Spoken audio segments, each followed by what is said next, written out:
wabarakatuh.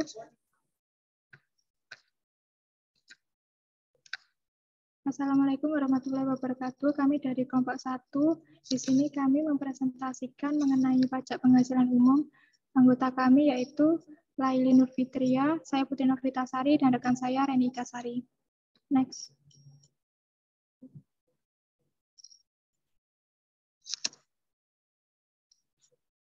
Definisi dari pajak penghasilan. Pajak penghasilan atau PPh adalah pajak yang dikenakan terhadap subjek pajak atas penghasilan yang diterima atau diperoleh dalam suatu tahun pajak. Dasar hukum PPh, peraturan perundang-undangan yang mengatur pajak penghasilan di Indonesia adalah Undang-Undang Nomor 7 Tahun 1983 yang telah disempurnakan dengan Undang-Undang Nomor 7 Tahun 1991, Undang-Undang Nomor 10 Tahun 1994, Undang-Undang Nomor 17 Tahun 2000, Undang-Undang Nomor 36 Tahun 2008, Peraturan Pemerintah, Keputusan Presiden, Keputusan Menteri Keuangan, Keputusan Direktur Jenderal Pajak, dan Surat Edaran Direktur Jenderal Pajak. Next.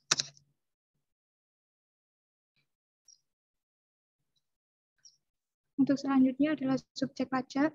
Subjek pajak penghasilan adalah segala sesuatu yang mempunyai potensi untuk memperoleh penghasilan dan menjadi sasaran untuk dikenakan pajak penghasilan.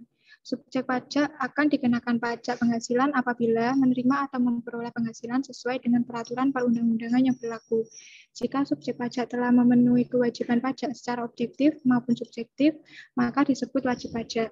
Pasal 1 Undang-Undang Nomor 28 Tahun 2007 tentang KUP menyebutkan bahwa wajib pajak adalah orang pribadi atau orang yang menurut ketentuan peraturan perundang-undangan perpajakan ditentukan untuk melakukan kewajiban perpajakan termasuk pemungutan pajak dan pemotongan pajak.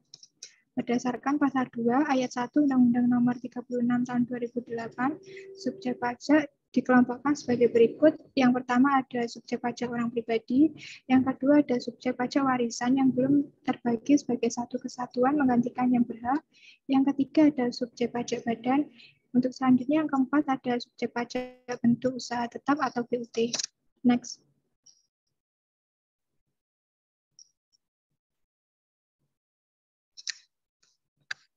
Yang pertama, penjelasan dari subjek pajak orang pribadi.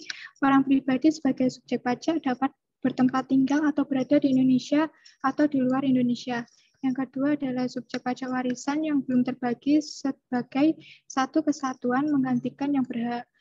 Warisan yang belum terbagi sebagai satu kesatuan merupakan subjek pajak pengganti, menggantikan mereka yang berhak yaitu ahli waris. Yang ketiga ada subjek pajak badan. Badan adalah sekumpulan orang dan atau modal yang merupakan kesatuan, baik yang melakukan usaha maupun tidak melakukan usaha yang meliputi perseroan terbatas, perseroan komanditer, perseroan lainnya, badan usaha milik negara, atau badan usaha milik daerah dengan nama dan dalam bentuk apapun, firma, kongsi, koperasi, pensiun, persekutuan, perkumpulan yayasan, organisasi massa, organisasi sosial politik, atau organisasi lainnya, lembaga dan bentuk badan lainnya termasuk kontrak investasi kolektif dan bentuk usaha tetap. Badan usaha milik negara dan badan usaha milik daerah merupakan subjek pajak tanpa memperhatikan nama dan bentuknya sehingga setiap unit tertentu dari badan pemerintah, misalnya lembaga, badan, dan sebagainya yang dimiliki oleh pemerintah pusat dan pemerintah daerah yang menjalankan usaha atau melakukan kegiatan untuk memperoleh penghasilan merupakan subjek pajak. Next.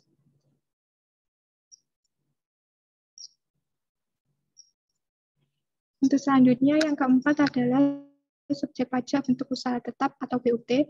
Bentuk usaha tetap adalah bentuk usaha yang dipergunakan oleh orang pribadi yang tidak bertempat tinggal di Indonesia.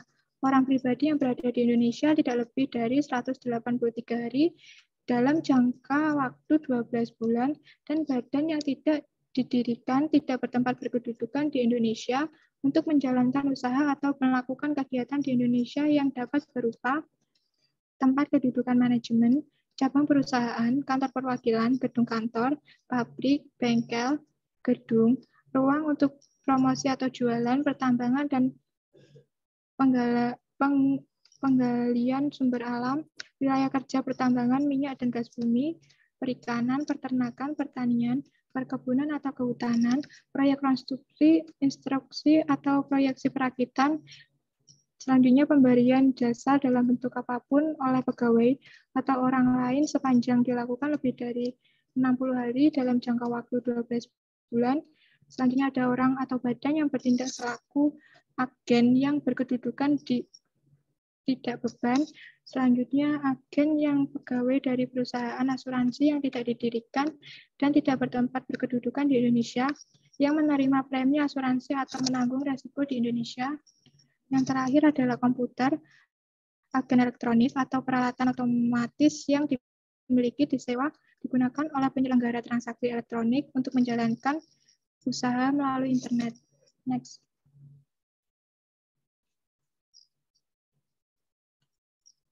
Selanjutnya ada subjek pajak dalam negeri dan subjek pajak luar negeri. Subjek pajak penghasilan juga dikelompokkan menjadi subjek pajak dalam negeri dan subjek pajak luar negeri. Pengelompokan tersebut diatur dalam pasal 2 ayat 2 Undang-Undang Nomor 36 Tahun 2008. Yang pertama ada subjek pajak dalam negeri adalah terdiri dari orang pribadi yang bertempat tinggal di Indonesia, orang pribadi yang berada di Indonesia lebih dari 183 hari dalam jangka waktu 12 bulan, atau pribadi yang dalam suatu tahun pajak berada di Indonesia dan mempunyai niat untuk bertempat tinggal di Indonesia. Selanjutnya ada badan yang didirikan atau bertempat kedudukan di Indonesia kecuali unit tertentu dari badan pemerintahan yang memenuhi kriteria. Yang pertama ada pembentukannya berdasarkan ketentuan peraturan perundang-undangan.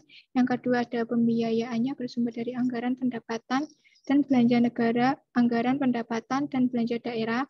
Yang ketiga ada penerimaannya dimasukkan dalam anggaran pemerintahan pusat atau pemerintahan daerah dan pembukuannya diperiksa oleh aparat pengawasan fungsional negara.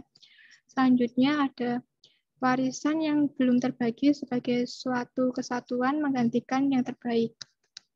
Yang kedua adalah subjek pajak luar negeri, terdiri dari orang pribadi yang tidak bertempat tinggal di Indonesia, orang pribadi yang berada di Indonesia tidak lebih dari 183 hari dalam jangka waktu 12 bulan, dan badan yang tidak didirikan dan tidak bertempat berkedudukan di Indonesia yang menjalankan usaha atau melakukan kegiatan melalui bentuk usaha tetap di Indonesia.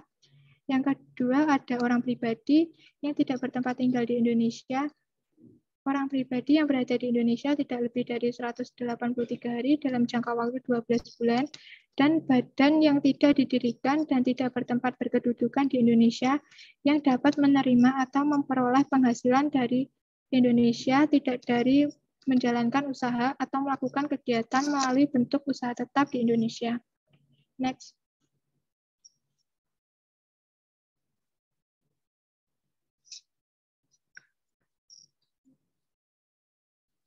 Selanjutnya adalah kewajiban pajak subjektif. Kewajiban pajak subjektif berarti kewajiban pajak yang melekat pada subjeknya dan tidak dapat dilimpahkan pada orang atau pihak lain. Saat mulai dan berlakunya kewajiban pajak subjektif untuk setiap subjek pajak diuraikan dalam tabel sebagai berikut. Dengan jenis subjek pajak dalam negeri, orang pribadi, kewajiban pajak subjektifnya dimulai saat dilahirkan dan saat berada di Indonesia atau bertempat tinggal di Indonesia. Untuk dalam negeri orang pribadi, kewajiban pajak subjektif berakhirnya pada saat meninggal dan saat meninggalkan Indonesia untuk selama-lamanya. Jenis subjek pajak dalam negeri badan, kewajiban pajak subjektifnya dimulai pada saat didirikan atau bertempat berkedudukan di Indonesia, sedangkan kewajiban pajak subjeknya berakhir pada saat dibubarkan atau tidak lagi bertempat berkedudukan di Indonesia. Jenis subjek pajak luar negeri melalui BUT, kewajiban pajak subjektifnya dimulai saat menjalankan usaha atau melakukan kegiatan melalui BUT di Indonesia, sedangkan kewajiban pajak subjektifnya berakhir pada saat tidak lagi menjalankan usaha atau melakukan kegiatan melalui BUT di Indonesia. Jenis subjek pajak luar negeri tidak melakukan BUT, kewajiban pajak subjektifnya dimulai pada saat menerima atau memperoleh penghasilan dari Indonesia, sedangkan kewajiban pajak subjektifnya berakhir pada saat tidak lagi menerima atau memperoleh penghasilan di Indonesia. Selanjutnya yang terakhir ada jenis subjek pajak warisan belum terbagi. Kewajiban pajak subjektifnya dimulai pada saat timbulnya warisan yang belum terbagi, sedangkan kewajiban pajak subjektifnya berakhir pada saat warisan selesai dibagi. Next.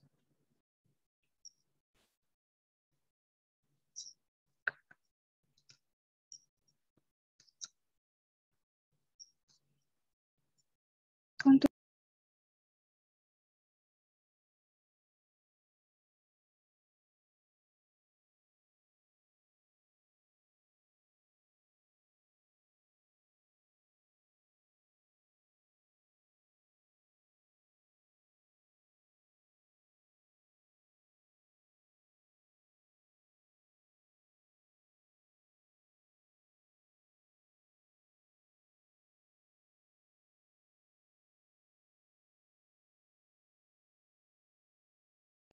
Mohon maaf untuk kelompok 1, mic-nya masih off.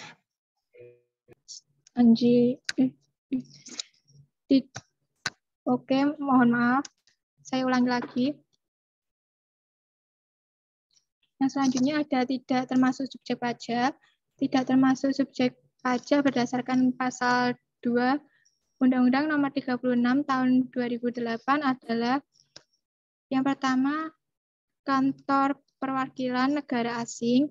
Yang kedua adalah pejabat-pejabat perwakilan diplomatik atau konsulat, atau pejabat lain dari negara asing dan orang-orang yang diperbantukan kepada mereka yang bekerja pada dan bertempat tinggal bersama-sama mereka dengan syarat bukan negara Indonesia, dan Indonesia tidak menerima atau memperoleh penghasilan di luar jabatan atau pekerjaannya tersebut, serta negara bersangkutan memberikan perlakuan timbal balik. Untuk yang selanjutnya, yang ketiga adalah organisasi-organisasi internasional dengan syarat Indonesia menjadi anggota organisasi tersebut dan tidak menjalankan usaha atau kegiatan lain untuk memperoleh penghasilan dari Indonesia selama memberikan pinjaman kepada pemerintah yang dananya berasal dari iuran pada anggota. Untuk selanjutnya, yang keempat ada pejabat-pejabat perwakilan organisasi internasional sebagaimana dimaksudkan pada nomor 3 dengan syarat bukan warga negara Indonesia dan tidak menjalankan usaha, kegiatan, atau pekerjaan lain untuk memperoleh penghasilan dari Indonesia. Next.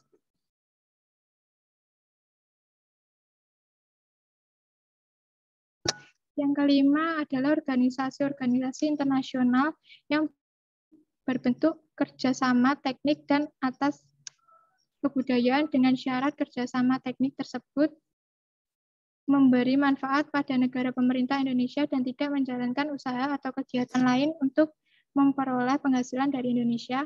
Yang terakhir, yang keenam adalah jika terdapat ketentuan perpajakan yang diatur dalam perjanjian internasional yang berbeda dengan ketentuan perpajakan yang diatur dalam Undang-Undang PPH, perlakuan perpajakannya didasarkan pada ketentuan dalam perjanjian tersebut sampai dengan berakhirnya perjanjian yang dimaksud dengan syarat perjanjian tersebut telah sesuai dengan Undang-Undang Perjanjian Internasional. Next.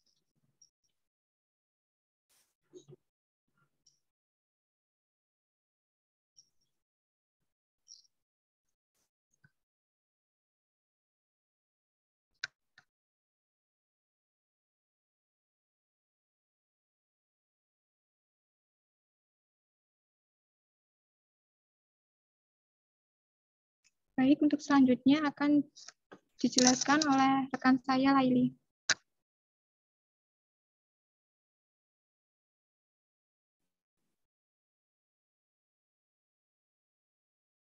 Wajib pajak dalam negeri dan wajib pajak luar negeri. Subjek pajak orang pribadi dalam negeri menjadi wajib pajak apabila telah menerima atau memperoleh penghasilan yang besarnya melebihi penghasilan tidak kena pajak, terhitung sebagai wajib pajak sejak saat didirikan atau bertempat kedudukan di Indonesia. Subjek pajak luar negeri. Baik orang pribadi maupun badan sekaligus menjadi wajib pajak karena menerima dan atau memperoleh penghasilan yang bersumber dari Indonesia, atau menerima dan atau memperoleh penghasilan yang bersumber dari Indonesia melalui bentuk usaha tetap di Indonesia. Dengan perkataan lain, wajib pajak adalah orang pribadi atau badan yang telah memenuhi kewajiban subjektif dan objektif. Sehubungan dengan pemilikan nomor pokok wajib pajak atau NPWP, wajib pajak orang pribadi menerima penghasilan di bawah penghasilan tidak kena pajak atau PTKP tidak wajib mendaftarkan diri untuk memperoleh NPWP.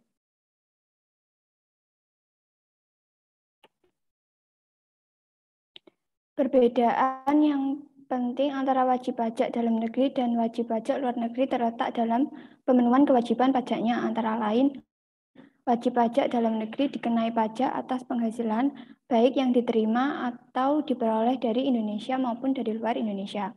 Sedangkan wajib pajak luar negeri dikenai pajak hanya atas penghasilan yang berasal dari sumber penghasilan di Indonesia.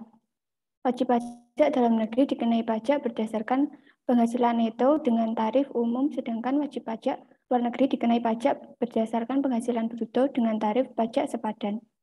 Wajib pajak dalam negeri wajib menyampaikan surat pemberitahuan tahunan pajak penghasilan sebagai sarana untuk menetapkan pajak yang terutang dalam suatu tahun pajak. Sedangkan wajib pajak luar negeri tidak wajib menyampaikan surat pemberitahuan tahunan pajak penghasilan karena kewajiban pajaknya dipenuhi melalui pemotongan pajak yang bersifat final.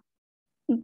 Bagi wajib pajak luar negeri yang menjalankan usaha atau melakukan kegiatan melalui bentuk usaha tetap di Indonesia, pemenuhan kewajiban perpajakannya dipersamakan dengan pemenuhan kewajiban perpajakan. Wajib pajak badan dalam negeri sebagaimana diatur dalam Undang-Undang Pajak Penghasilan dan undang-undang yang mengatur mengenai ketentuan umum dan tata cara perpajakan. Objek pajak. Objek pajak penghasilan. Objek pajak merupakan segala sesuatu, barang, jasa, kegiatan, atau keadaan yang dikenakan pajak. Objek pajak penghasilan adalah penghasilan, yaitu setiap tambahan kemampuan ekonomis yang diterima atau diperoleh wajib pajak, baik yang berasal dari Indonesia maupun dari luar Indonesia.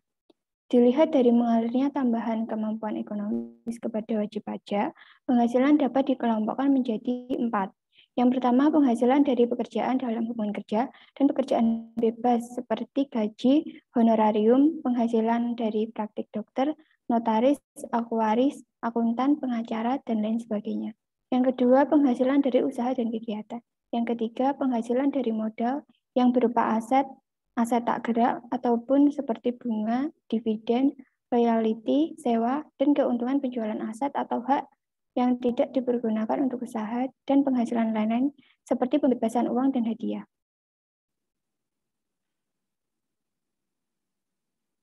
Penghasilan yang termasuk objek pajak. Penghasilan pasal 4 ayat 1 Undang-Undang Nomor 36 Tahun 2008. Penghasilan yang termasuk objek pajak adalah 1. Pengganti atau imbalan berkenaan dengan pekerjaan atau jasa yang diterima atas diperoleh termasuk gaji, upah, tunjangan harian, honorarium, komisi, bonus, gratifikasi, uang pensiun, atau imbalan dalam bentuk lainnya, kecuali ditentukan lain dalam undang-undang ini.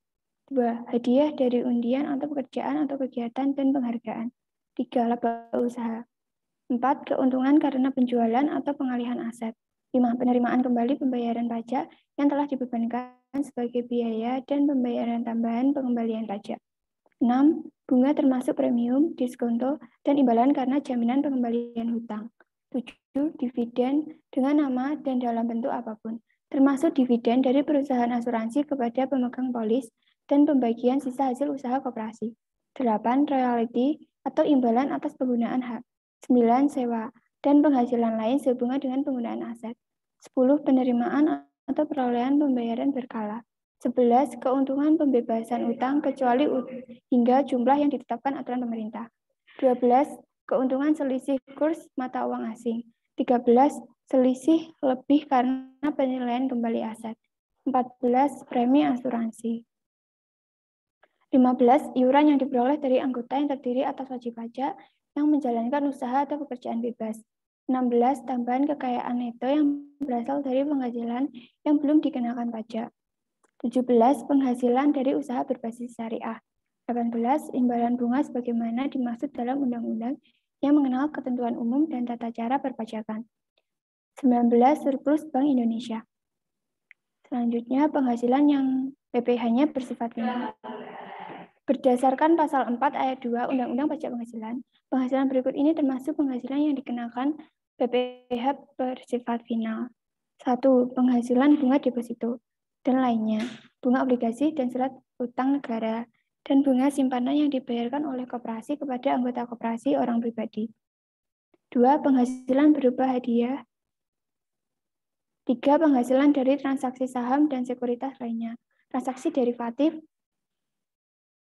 yang diperdagangkan di bursa, dan transaksi penjualan saham atau tagihan penyertaan modal pada perusahaan pasangannya yang diterima oleh perusahaan modal Ventura.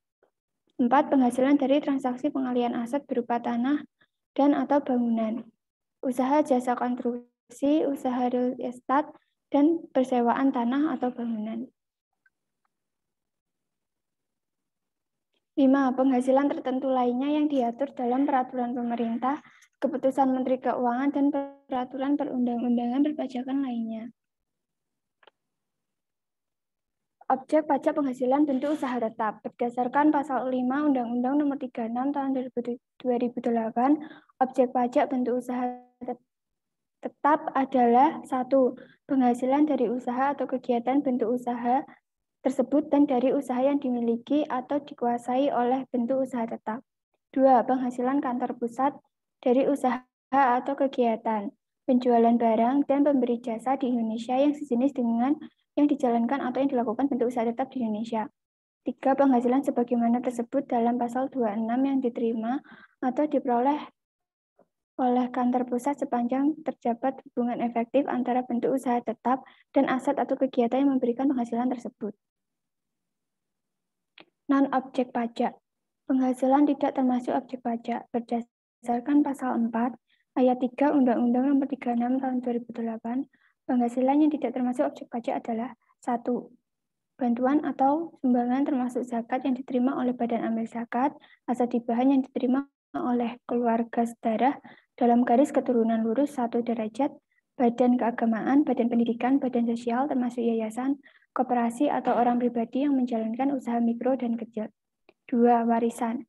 3. Aset termasuk setoran tunai yang diterima oleh badan sebagaimana dimaksud dalam Pasal 2 Ayat 1 huruf B pajak penghasilan sebagai pengganti saham atau sebagai pengganti penyetoran modal.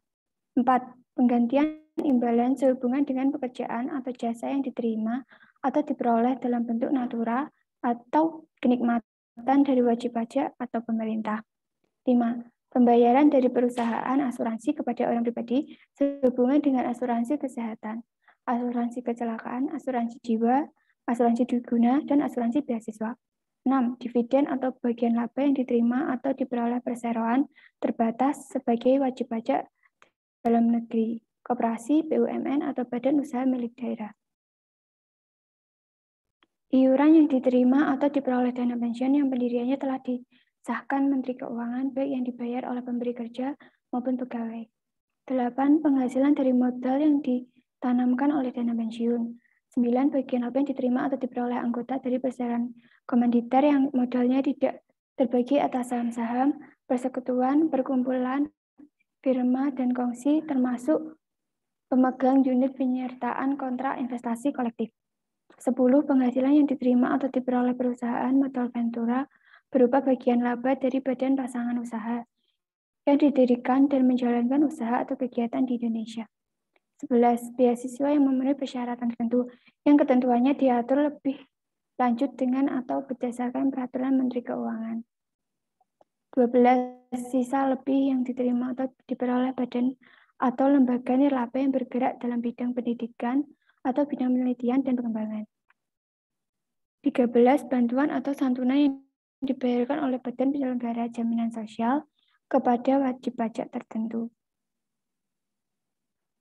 Pengurangan penghasilan. Pajak penghasilan dihitung dari tarif yang dikalikan dengan penghasilan kena pajak. Penghasilan kena pajak bagi wajib pajak dalam negeri dan bentuk usaha tetap ditentukan berdasarkan penghasilan bruto dikurangi dengan pengurangan atau pengeluaran tertentu. Pengeluaran tersebut dinamakan juga biaya atau beban. Pengeluaran beban atau biaya yang dapat dikurangi dari penghasilan bruto dapat dibagi dalam 2 golongan, yaitu 1. Pengeluaran atau beban atau biaya yang mempunyai masa manfaat tidak lebih dari 1 tahun yang merupakan biaya pada tahun yang bersangkutan. Misalnya gaji, biaya administrasi, dan bunga, biaya rutin, pengolahan limbah, dan sebagainya. 2. Pengeluaran beban biaya yang mempunyai masa manfaat lebih dari 1 tahun yang pembebanannya dilakukan melalui penyusutan atau amortisasi. Misalnya aset tetap atau aset berwujud, aset tetap berwujud, dan sebagainya. Biaya yang diperkenankan sebagai pengurang. Pasal 6 ayat 1 Undang-Undang Nomor 36 Tahun 2008 menyatakan bahwa besarnya penghasilan kena pajak bagi wajib pajak dalam negeri dalam bentuk usaha tetap ditentukan berdasarkan penghasilan bruto dikurangi biaya untuk mendapatkan, menagih, dan memelihara penghasilan termasuk 1. Biaya yang secara langsung atau tidak langsung berkaitan dengan usaha antara lain A. Biaya pembelian bahan, B. Biaya berkenaan dengan pekerjaan, jasa termasuk upah, gaji, honorer, bonus, gratifikasi, dan tunjangan yang diberikan dalam bentuk uang. C. Bunga sewa royalti. D. Biaya perjalanan. E. Biaya pengelolaan limbah. F. Premi asuransi. G. Promosi dan penjualan yang diatur dengan atau berdasarkan peraturan Menteri Keuangan. H. Biaya administrasi. I. Pajak kecuali pajak penghasilan. Yang pertama, penyusutan atas pengeluaran untuk memperoleh aset berwujud dan amortisasi atas pengeluaran untuk memperoleh hak atas biaya yang mempunyai masa manfaat lebih dari 1 tahun. 2. Iuran kepada dana pensiun yang pendiriannya telah disahkan oleh Menteri Keuangan. 2. Kerugian. 3. Kerugian karena penjualan atau pengalihan aset yang dimiliki dan digunakan dalam perusahaan atau yang dimiliki untuk mendapatkan, menagih, dan memelihara penghasilan. 4. Kerugian selisih kurs mata uang asing. 5. Biaya penelitian dan pengembangan perusahaan yang dilakukan di Indonesia. 6. Biaya beasiswa, magang, dan pelatihan. 7. Piutang yang nyata tidak dapat ditagih. 8. Sumbangan dalam rangka penanggulangan bencana nasional yang ditetapkan peraturan pemerintah. 9. Sumbangan dalam rangka penelitian dan pengembangan. 10. Biaya pembangunan infrastruktur sosial yang ketentuannya diatur dalam peraturan pemerintah. 11. Sumbangan fasilitas pendidikan yang ketentuannya diatur dalam peraturan pemerintah. 12. Sumbangan dalam rangka pembinaan olahraga yang ketentuannya diatur dalam peraturan pemerintah. Penghasilan tidak kena pajak atau PTKP. Penghasilan tidak kena pajak PTKP merupakan jumlah penghasilan tertentu yang tidak dikenakan pajak. Untuk menghitung besarnya penghasilan kena pajak, wajib pajak orang pribadi dalam negeri, penghasilan netonya dikurangi dengan jumlah penghasilan tidak kena pajak. PTKP yang ditetapkan dalam pasal 7 ayat 1 Undang-Undang Nomor 17 Tahun 2000 mengalami beberapa perubahan seiring dengan perkembangan ekonomi dan moneter serta perkembangan harga kebutuhan pokok setiap tahunnya. Penyelesaian besarnya PTKP terakhir diatur dalam Peraturan Menteri Keuangan Nomor 101, Peraturan Menteri Keuangan 010/2016 yang diberlakukan efektif tahun pajak 2016. Penyelesaian PTKP dapat dilihat pada tabel berikut. Berikut ini adalah contoh perhitungan PTKP untuk beberapa status atau kondisi wajib pajak.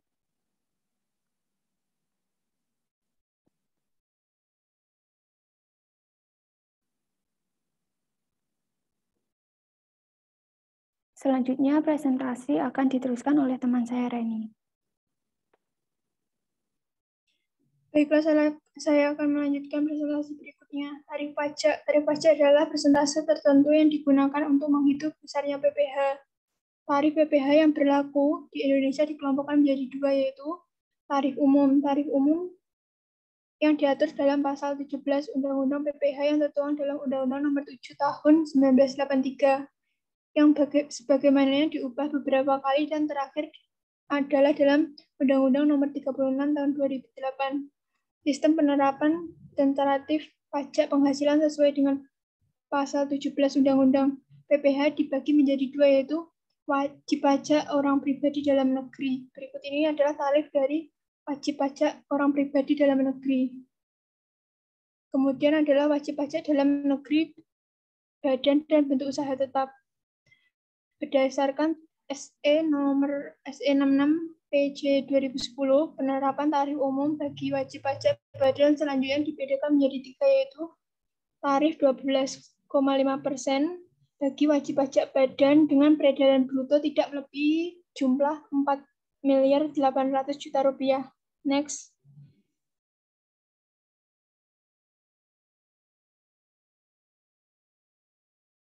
Kemudian yang kedua adalah tarif 12,5% untuk sebagian penghasilan kena pajak dan 25% untuk sebagian penghasilan kena pajak lainnya bagi wajib pajak dengan peredaran bruto melebihi 4.800.000.000 rupiah dan tidak melebihi 50 miliar. Kemudian tarif 25% untuk wajib pajak badan dengan peredaran bruto melebihi 50 miliar. Selain tarif umum, ada tarif khusus. Tarif khusus adalah PPh terutang sebesar 1% dari peredaran bruto usaha bagi wajib pajak orang pribadi dan badan kecuali bentuk usaha tetap yang memiliki penghasilan peredaran bruto usaha tertentu. Peredaran bruto usaha tertentu yang dimaksud adalah sebesar 4.800.000.000 setahun. Next.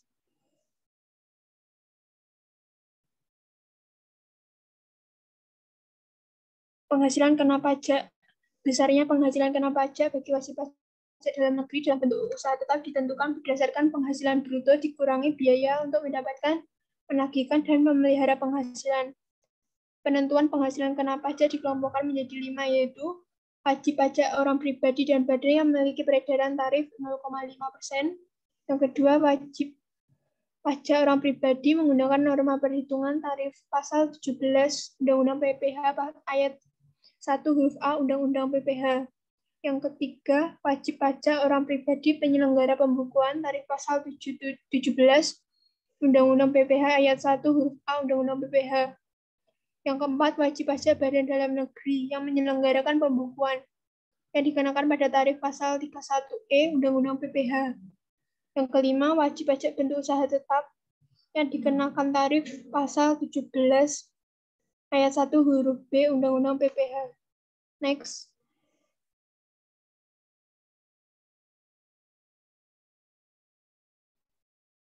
Berikut ini adalah contoh soal dari wajib pajak orang pribadi. Tuan Hakim dengan tanggungan kawin dan 2 tanggungan mempunyai kantor konsultan pajak. Peredaran bruto dari pekerjaan bebas selama setahun sebesar 2 miliar. Biaya pengeluaran yang tercatat selama setahun terdiri atas gaji sebesar 600 juta.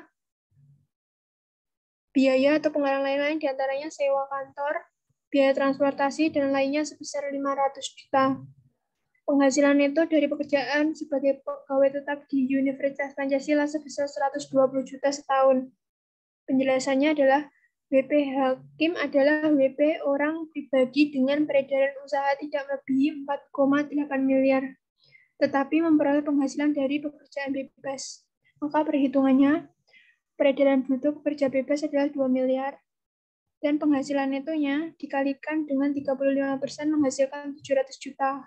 Sehingga penghasilan dan ditambah dengan penghasilan neto dari pekerjaan 120 juta. Total penghasilan neto adalah 820 juta. Kemudian dikenai penghasilan tidak kena pajak sebesar 67.500.000, sehingga penghasilan kena pajaknya adalah 752.500.000. PPh terutangnya adalah 5% dikali dengan 50 juta menghasilkan 2.500.000. Kemudian 15% dikali 200 juta sebesar 30 juta. Kemudian 25% dikalikan dengan 250 juta sebesar 62.500.000. Kemudian 30% dikalikan dengan 252.500.000 menghasilkan 75.750.000. Sehingga total PPh terutangnya adalah 170.750.000. Next.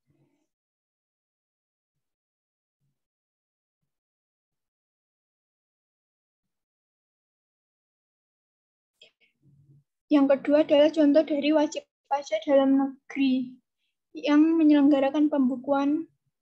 Berikut ini adalah penghasilan, pengeluaran, atau biaya yang dimiliki oleh PT Perdana pada tahun 2016 jika terdapat rugi pada tahun 2012 yang belum dikompensasikan sebesar 70 juta, beserta perhitungan PKP dan PPh yang terutang.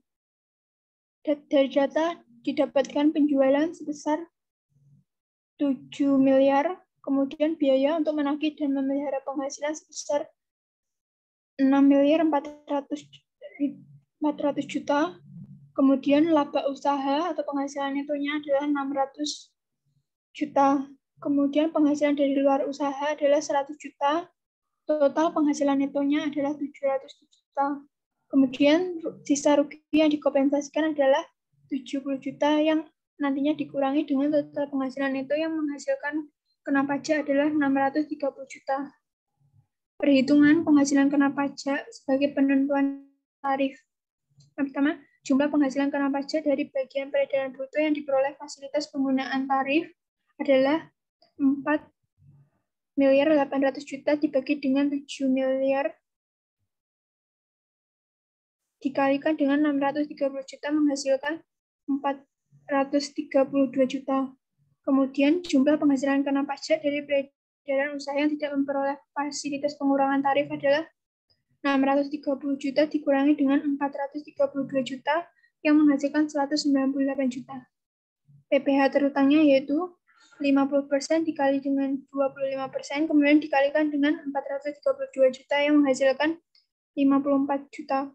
Kemudian yang 25% dikalikan dengan 198 juta sama dengan menghasilkan 49.500.000. Kemudian ditambahkan dengan 54 juta menghasilkan 103.500.000. Next. Berikutnya adalah contoh wajib pajak bentuk usaha tetap. Peredaran brutonya adalah 10 miliar.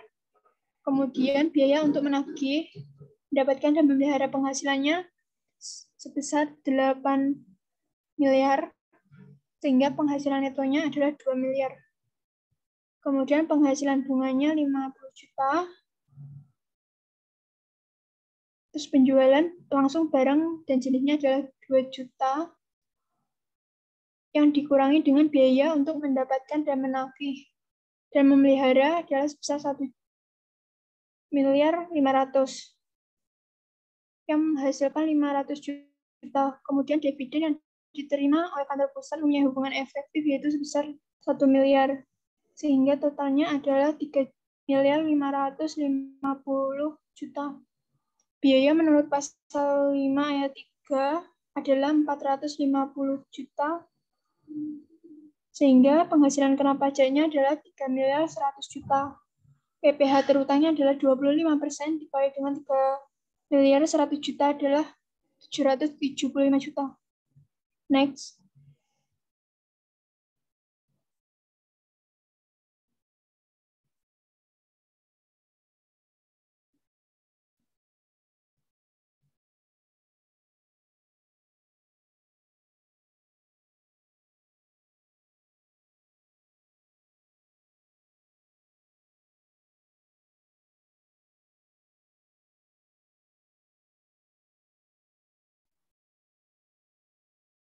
Next.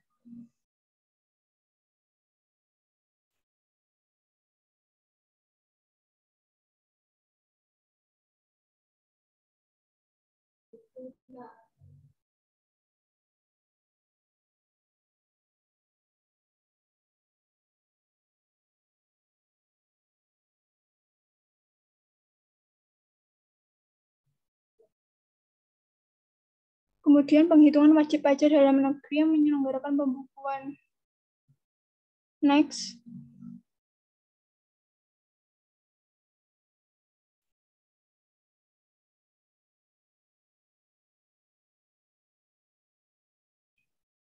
Karena PPT-nya dari 3 PPT slide tadi sama dengan contoh soal yang saya jelaskan tadi, maka next.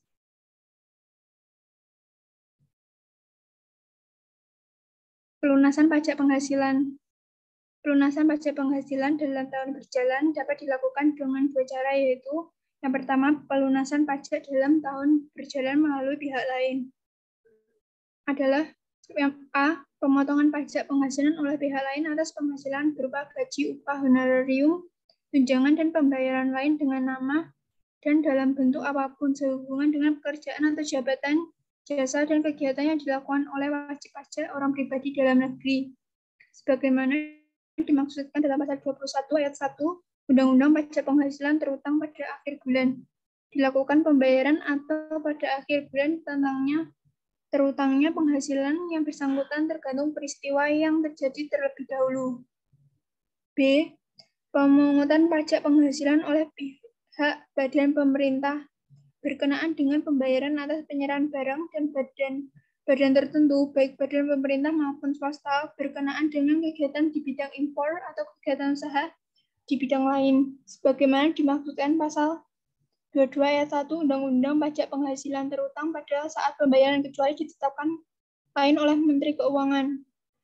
C. Pemotongan pajak penghasilan oleh pihak lain atas penghasilan berupa dividen, bunga, royalti, penghargaan, hadiah, bonus, dan lain-lain yang diterima oleh wajib pajak dalam negeri atau bentuk usaha tetap sebagaimana maksud dalam pasal 23 Undang-Undang Pajak Penghasilan terutang pada akhir bulan.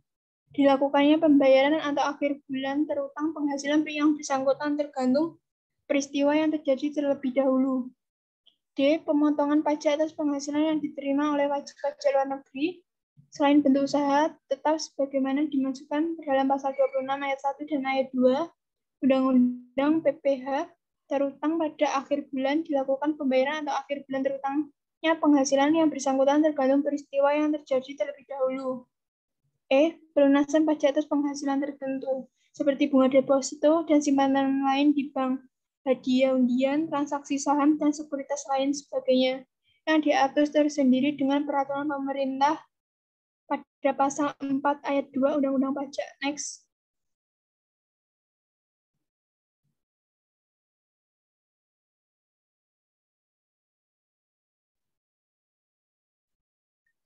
Pelunasan pajak penghasilan dalam tahun berjalan dapat dilakukan dua cara, yaitu cara yang kedua adalah pelunasan pajak dalam tahun berjalan oleh wajib pajak sendiri. A. Wajib pajak orang pribadi dalam negeri yang menerima penghasilan sehubungan dengan pekerjaan dari badan yang tidak wajib melakukan pemotongan penyetoran dan pelaporan pajak sebagaimana dimaksud dalam pasal 21 ayat 2 Undang-Undang PPh. Wajib pajak memiliki NPWP dan melaksanakan sendiri perhitungan dan pembayaran pajak penghasilan yang terutang dalam tahun berjalan serta melaporkan dalam surat pemberitahuan tahunan atau SPT. B. Wajib pajak membayar sendiri pajak atas penghasilan yang diperoleh atau diterima melalui angsuran pajak penghasilan dalam tahun pajak berjalan atau PPh pasal 25. Kemudian pelunasan pajak saat sesudah akhir tahun pajak. Itu yang pertama adalah membayar pajak yang kurang disetor dengan menghitung sendiri jumlah PPh yang terutang untuk satu tahun pajak dikurangi dengan jumlah kredit pajak tahun yang bersangkutannya sebagaimana diatur dalam pasal 29 UU PPh. Yang kedua, membayar pajak yang kurang disetor karena menerima surat ketetapan pajak atau SKPB, SKPKB atau SKPKBT ataupun surat tagihan pajak yang diterbitkan oleh Dirjen Pajak. Next.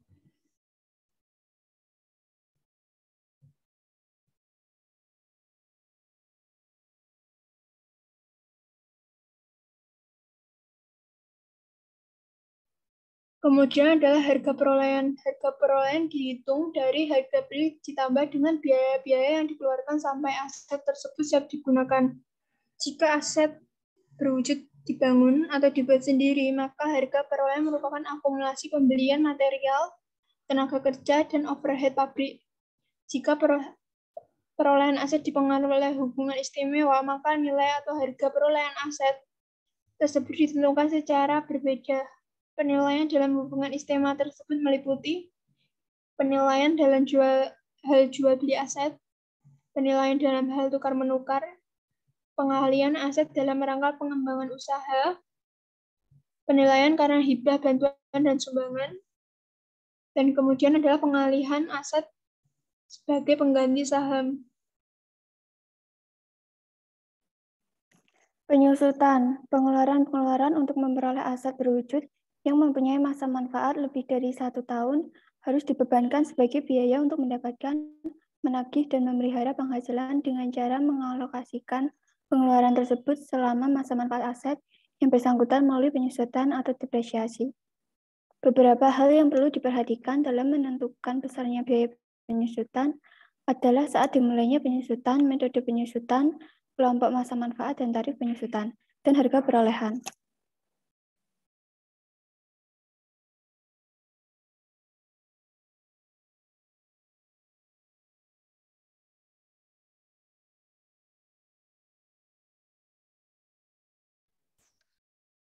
Baik, untuk selanjutnya adalah amortisasi.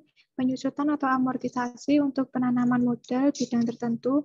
Untuk penanaman modal dalam bidang-bidang usaha tertentu dan atau daerah-daerah tertentu diberikan fasilitas terhadap percepatan penyusutan dan amortisasi. Sesuai PP nomor 1 tahun 2007, Amandemen PP nomor 148 tahun 2000, jenis usaha, tarif penyusutan, dan amortisasi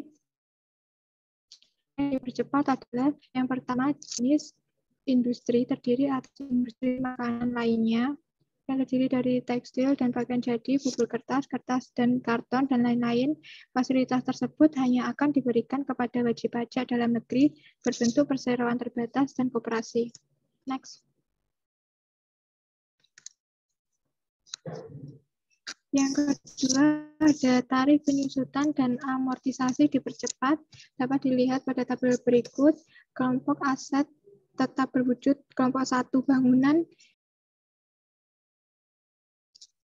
Kelompok yang pertama, masa manfaat 2 tahun, tarif penyusutan atau amortisasinya dengan menggunakan metode garis lurusnya adalah 50%, sedangkan saldo menurunnya adalah 100%.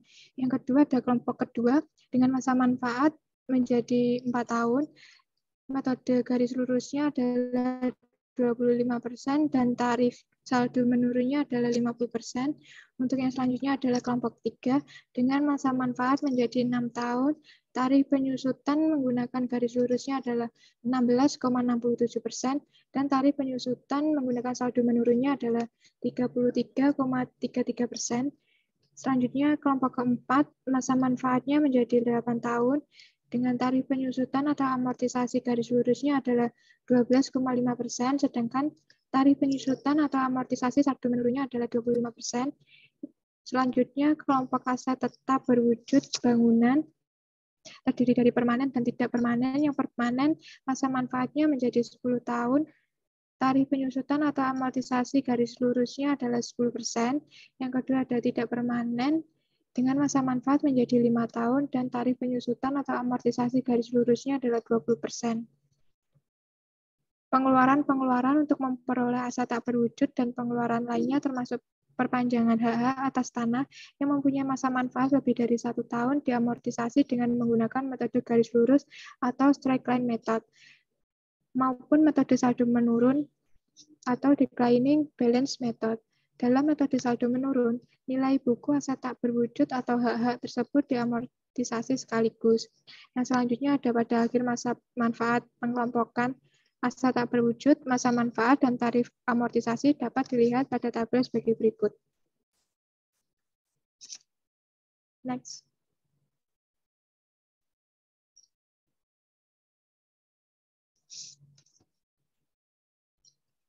Pengeluaran-pengeluaran berikut ini juga akan diamortisasi sesuai dengan ketentuan kelompok aset tak berwujud, masa manfaat, dan tarif amortisasi seperti tabel di atas, terdiri dari pengeluaran untuk biaya pendirian dan biaya pelunasan modal suatu perusahaan yang dibebankan dalam tahun terjadinya pengeluaran.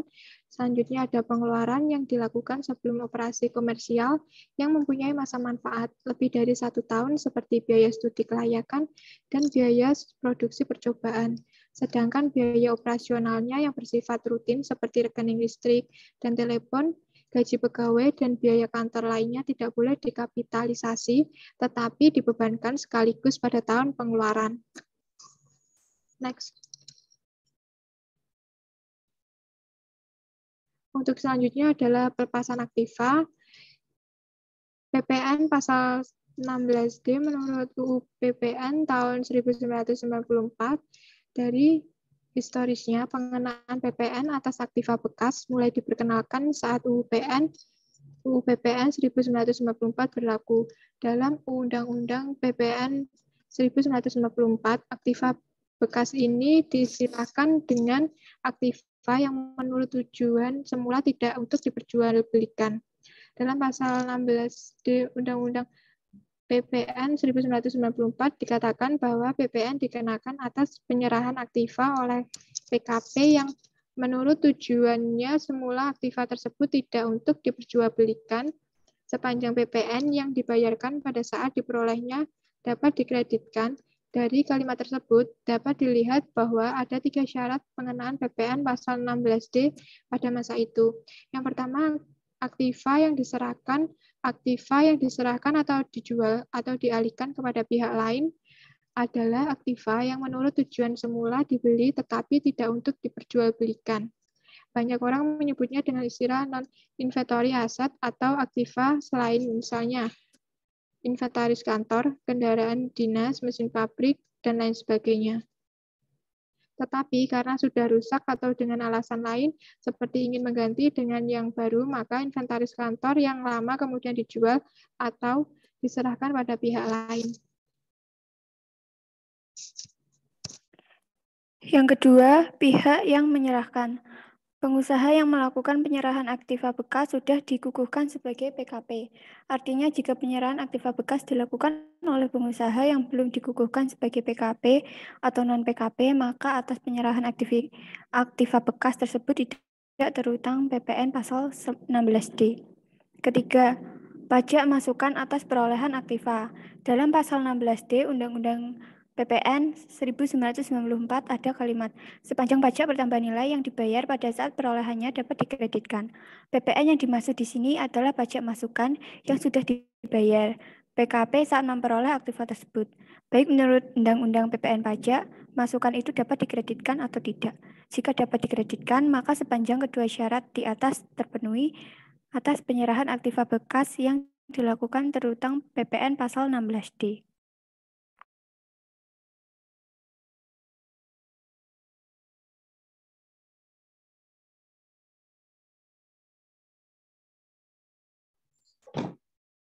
Penilaian persediaan harga pokok penjualan merupakan salah satu biaya langsung yang berkaitan dengan usaha, terutama usaha dagang dan manufaktur. Pada usaha dagang terdapat persediaan barang dagang, sedangkan pada usaha manufaktur terdapat 3 jenis persediaan, yaitu persediaan bahan baku dan bahan penolong, persediaan barang jadi, dan persediaan barang dalam proses produksi.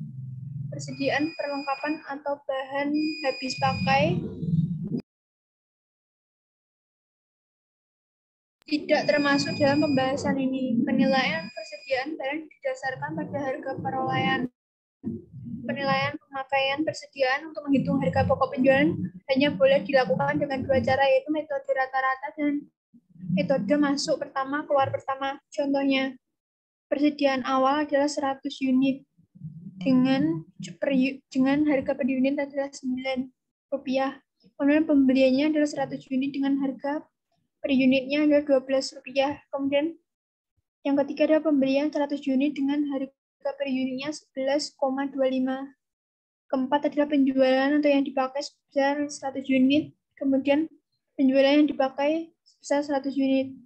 Perhitungan harga pokok penjualan dan persediaan jika menggunakan metode rata-rata sebagai berikut. Dicontohkan pada tabel pada nomor pertama, yaitu sisa persediaan adalah 100 dikali dengan 9, yaitu 900.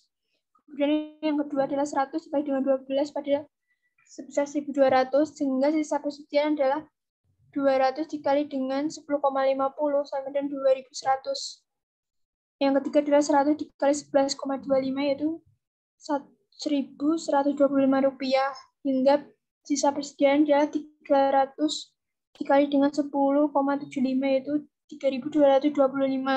Kemudian yang keempat 100 dikali dengan 10,75, yaitu Rp1.075, sehingga nilai persediaannya berkurang menjadi 200 dikali dengan 10,75.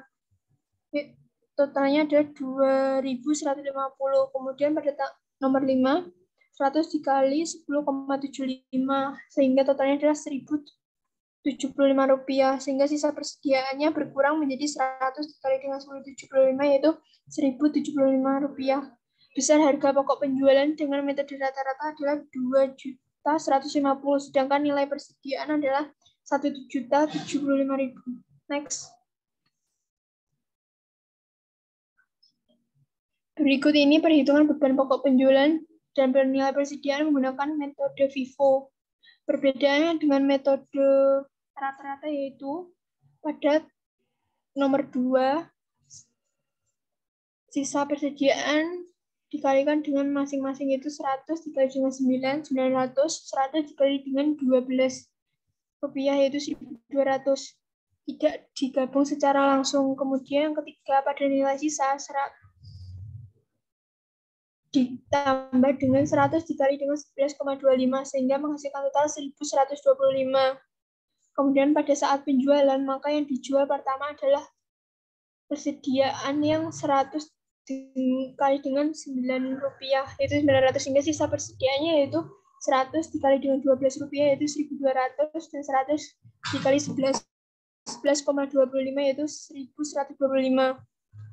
Kemudian pada nomor 5, 100 dikali 11,25 nilai sisa persediaan adalah 1.120. Harga pokok penjualan dengan Vivo ada 2.100.000, sedangkan nilai persediaan ada 1.125. Next.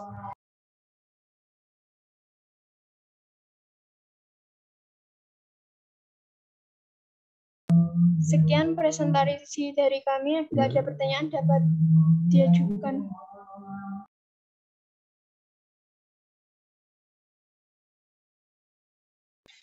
Baik, untuk selanjutnya sesi tanya jawab. Untuk partisipan yang ingin mengajukan pertanyaan kepada kelompok 1, dipersilahkan.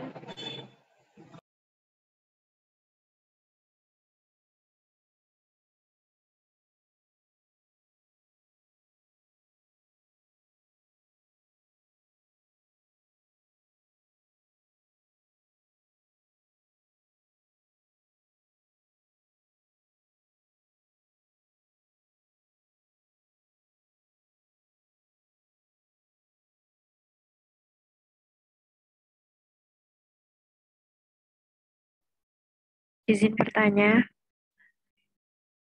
Baik, dipersilahkan.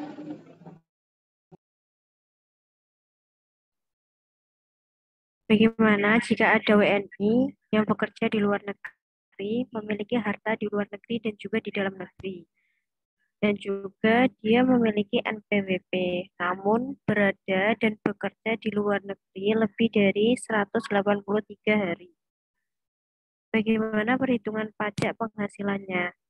Harta mana saja yang harus dilaporkan jika seperti itu? Terima kasih. Baik, terima kasih untuk Mbak Nadia. Dari kelompok 1, pertanyaannya mau ditampung dulu atau langsung dijawab?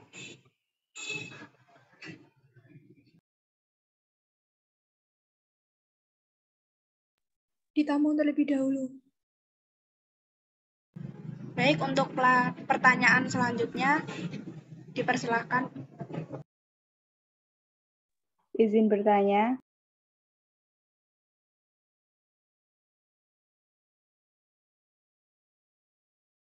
Baik, dipersilahkan untuk Mbak Fatani Nisa. Bagaimana perlakuan tanah yang wajib dimiliki dan wajib pajak, namun masih atas nama orang yang sudah meninggal? Terima kasih.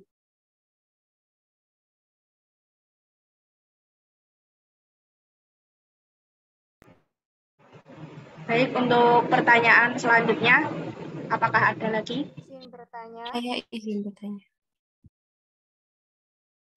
Dipersilahkan untuk Mbak Siti Hana. Saya Siti Hana Rafida, izin bertanya. Apakah perbedaan antara pajak badan dengan pajak UMKM? Terima kasih.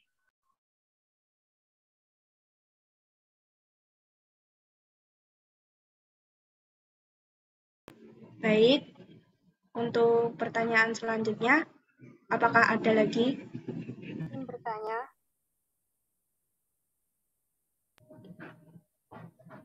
Dipersilahkan.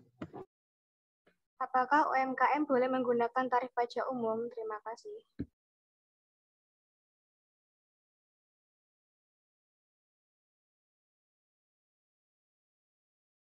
Baik, pertanyaannya ditampung. Selanjutnya, apakah ada pertanyaan lagi dari partisipan?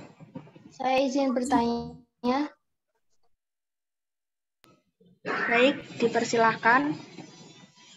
Pada slide 16 dituliskan bahwa dividen atau bagian laba yang diterima atau diperoleh perseroan terbatas sebagai wajib pajak dalam negeri, koperasi, BUMN, atau badan usaha milik daerah dikategorikan sebagai objek tidak kena pajak. Mengapa hal tersebut dapat terjadi? Mengapa dividen tersebut tidak dikategorikan sebagai objek kena pajak? Terima kasih. Untuk pertanyaannya bisa ditampung. Untuk selanjutnya, apakah ada pertanyaan lagi dari partisipan? Saya izin bertanya. Baik, dipersilahkan. Apa hukuman bagi yang tidak melakukan pelunasan pajak? Terima kasih.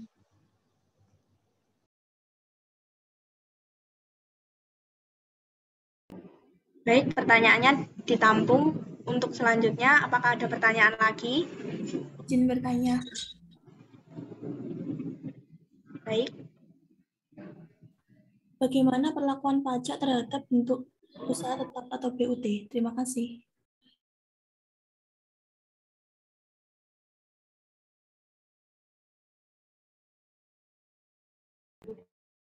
Pertanyaannya ditampung dulu. Untuk selanjutnya, apakah ada pertanyaan lagi dari partisipan? Saya izin bertanya. Dipersilahkan.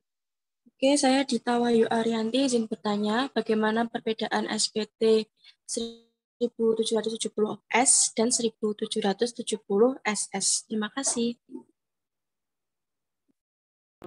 Terima kasih untuk pertanyaannya. Untuk selanjutnya, apakah ada pertanyaan lagi dari partisipan?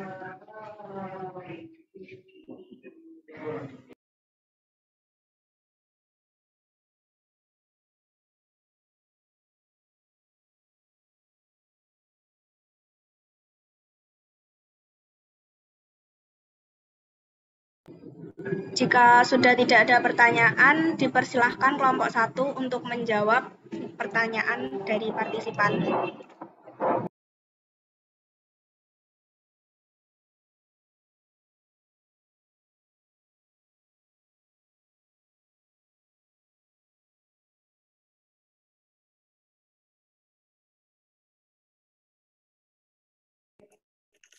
Saya akan menjawab pertanyaan dari Nadia Erviana. Bagaimana jika ada WNI bekerja di luar negeri, memiliki harta di luar negeri dan dalam negeri, memiliki NPWP namun berada dan bekerja di luar negeri lebih dari 183 hari, bagaimana perhitungan pajak penghasilannya, harta mana saja yang harus dilaporkan. Sesuai Peraturan Nomor 2 Tahun 2009, tidak dikenakan kewajiban pajak di Indonesia, termasuk laporan SPT tahunan pribadinya. Hingga dia kembali pulang ke Indonesia, maka berubah kembali statusnya menjadi SPDN dan dikenali kembali kewajiban pajaknya yang berlaku di Indonesia. Wajib pajak yang berada dan bekerja di luar negeri lebih dari 183 hari dan status NPWP-nya non-efektif dapat mengikuti amnesti pajak dengan mengaktifkan kembali NPWP-nya. Harta yang dilaporkan dalam surat pernyataan adalah harta yang belum atau seluruhnya dilaporkan dalam SPT PPh terakhir.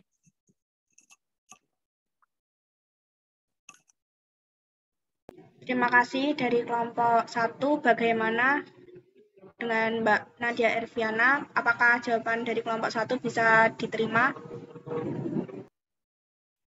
Berarti untuk kasus tersebut tidak ada pajaknya ya, Mbak?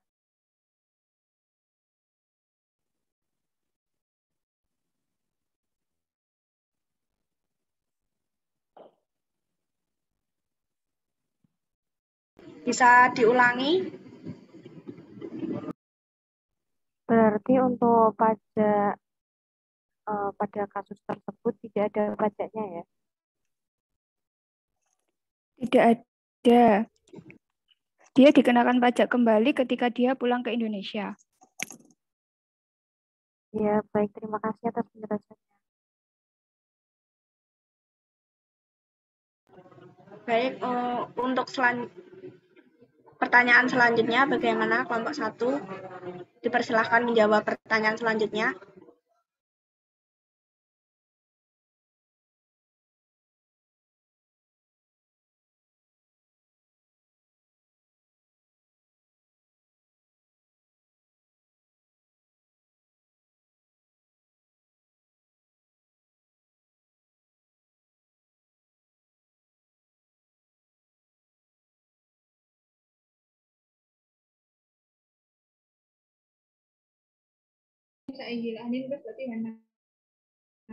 Saya akan menjawab pertanyaan dari Hana, apakah sama antara pajak badan dengan pajak UMKM? Tidak sama, karena pada tarif pajak badan, penghasilan kena pajak yang dikenakan untuk tahun 2019 adalah ke bawah adalah 25%. Dan penghasilan kena pajak adalah perusahaan yang go publik. Untuk tahun pajak tahun 2020, tarif pajak penghasilan badan turun menjadi 22% dan turun lagi menjadi 20% untuk tahun pajak 2022.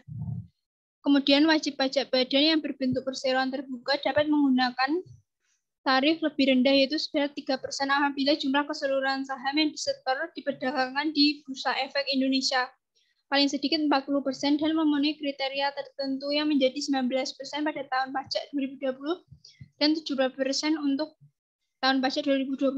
Sedangkan untuk pajak UMKM tidak hanya wajib pajak pribadi, UMKM juga bisa menjadi wajib pajak badan. Menurut Undang-Undang Nomor 20 Tahun 2008 tentang UMKM, penggolongan UMKM dibedakan berdasarkan jumlah aset dan total omset penjualan.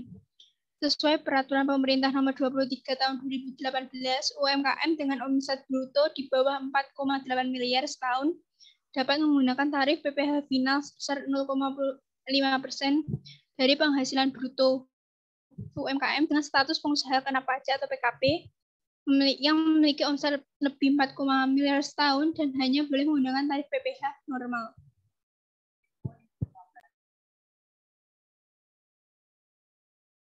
Bagaimana untuk Mbak Siti Hana? Apakah jawaban dari kelompok 1 bisa diterima? Bisa, terima kasih. Baik, untuk selanjutnya kelompok 1 bisa menjawab pertanyaan selanjutnya. Saya akan menjawab pertanyaan dari Hasna. Apakah UMKM boleh menggunakan tarif pajak umum? Berdasarkan ketentuan di atas, dapat disimpulkan bahwa wajib pajak diperbolehkan untuk memilih dikenakan pajak sesuai dengan tarif umum asalkan menyampaikan pemberitahuan ke KPP terdaftar maksimal pada akhir tahun pajak.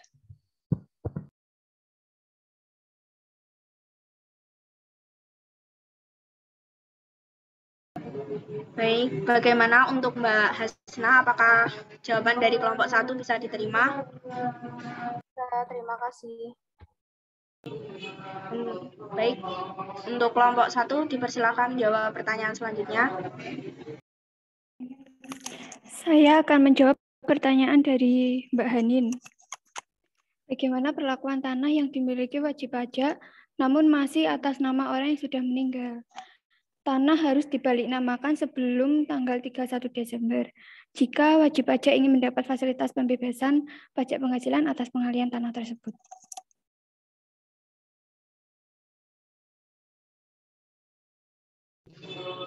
Bagaimana untuk Mbak Hanin? Apakah pertanyaannya bisa diterima? Ya, terima kasih. Baik, dipersilakan kelompok 1 untuk menjawab pertanyaan selanjutnya.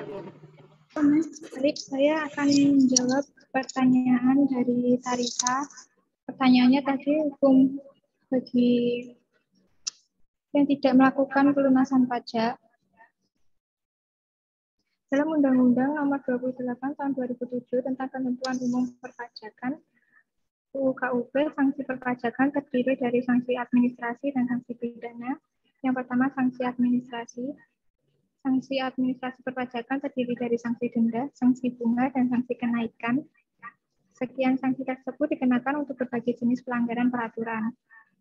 Pengenaan bunganya, sanksi berupa pengenaan bunga ini berlandaskan pada pasal 9 ayat 2A dan 2B UU KUP. Sanksi kenaikannya apabila tidak membayar pajak untuk orang pribadi adalah kenaikan, akan tetapi sanksi ini lebih berfokus pada pihak wajib pajak yang melakukan pelanggaran seperti pemalsuan data. Contohnya pelanggaran ini adalah mengecilkan jumlah pendapatan pada laporan SPT tahunan. Yang selanjutnya sanksi denda. Peraturan SPT tahunan memiliki batasan waktu yang telah ditentukan. sanksi denda bagi wajib pajak orang pribadi yang tidak melaporkan SPT dan membayar pajak tepat waktu adalah sebesar Rp100.000. Tenggat waktu pelaporannya paling lama adalah 3 bulan setelah akhir tahun pajak. Yang kedua adalah sanksi pidana. Sanksi ini merupakan jenis sanksi terberat dalam dunia perpajakan. Biasanya sanksi pidana dikenakan bila wajib pajak melakukan pelanggaran berat yang menimbulkan kerugian bagi pendapatan negara dan dilakukan lebih dari 1 kali. Dalam Undang-Undang KUP terdapat pasal 39 ayat 1 yang memuat sanksi pidana bagi orang yang tidak menyetorkan pajak yang telah dipotong atau telah dipungut. Sanksi tersebut adalah pidana penjara paling singkat 6 bulan dan paling lama adalah 6 tahun. Sekian jawabannya. Bagaimana untuk Mbak Tarisa? Apakah jawaban dari kelompok 1 bisa diterima? Bisa diterima. Terima kasih. Baik, dipersilakan untuk kelompok 1 menjawab pertanyaan yang lainnya.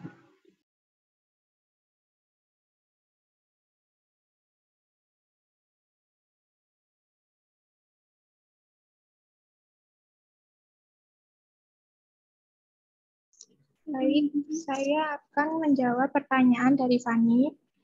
Pajak yang dikenakan terhadap BUT adalah sebesar 25% yang mulai berlaku sejak tahun pajak 2010. Tarif ini tidak hanya berlaku bagi wajib pajak luar negeri, tetapi juga wajib pajak badan dalam negeri.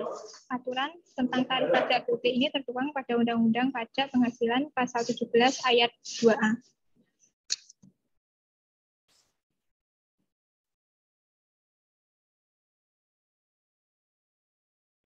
Bagaimana untuk Mbak Fani? Apakah jawaban dari kelompok 1 bisa diterima? Bisa diterima, terima kasih. Baik, dipersilahkan untuk kelompok 1 menjawab pertanyaan yang tersisa dari Mbak Dianti dan Mbak Dita.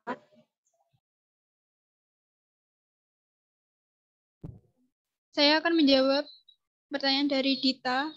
Perbedaan SPT 1770S dan 1770SS.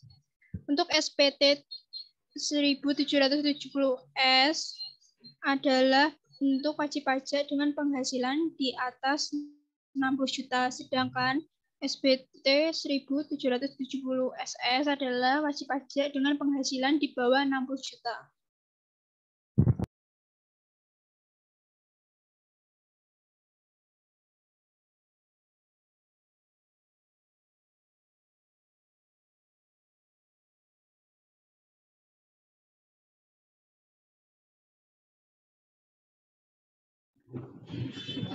Baik, untuk Mbak Dita, apakah jawaban dari kelompok 1 bisa diterima? Baik, terima kasih.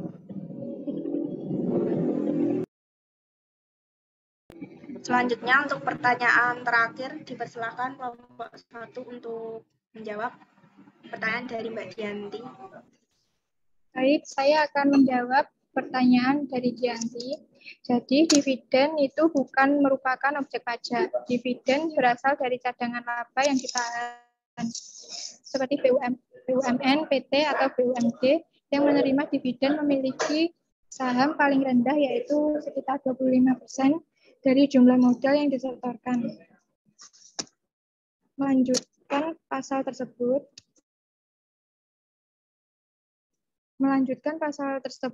pasal huruf F, dividen dari modal yang merupakan dana pensiun juga tidak merupakan dalam objek pajak.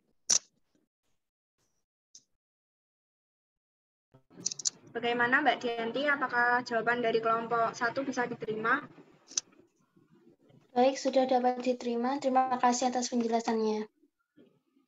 Baik.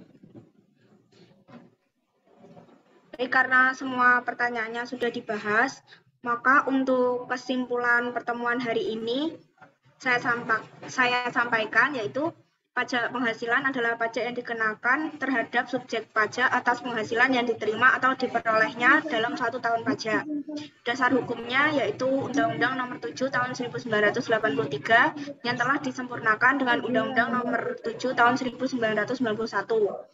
Undang-Undang Nomor 10 Tahun 1994, lalu Undang-Undang Nomor 17 Tahun 2000, Undang-Undang Nomor 36 Tahun 2008, lalu Peraturan Pemerintah, Keputusan Presiden, Keputusan Menteri Keuangan, Keputusan Direktur Jenderal Pajak, dan Surat Edaran Direktur Jenderal Pajak.